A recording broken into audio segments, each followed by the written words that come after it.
Connors? Did I sleep well? Would you like some coffee? Yes, please. I think I'll have a double. I hope you enjoy the festivities. There's talk of a blizzard.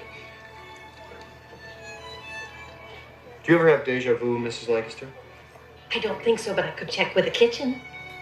No, that's okay. Thank you. Will you be checking out today, Mr. Connors? I'd say the chance of departure is 80%.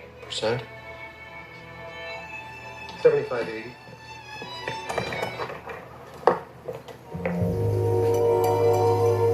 Excuse me. Excuse me. Where's everybody going?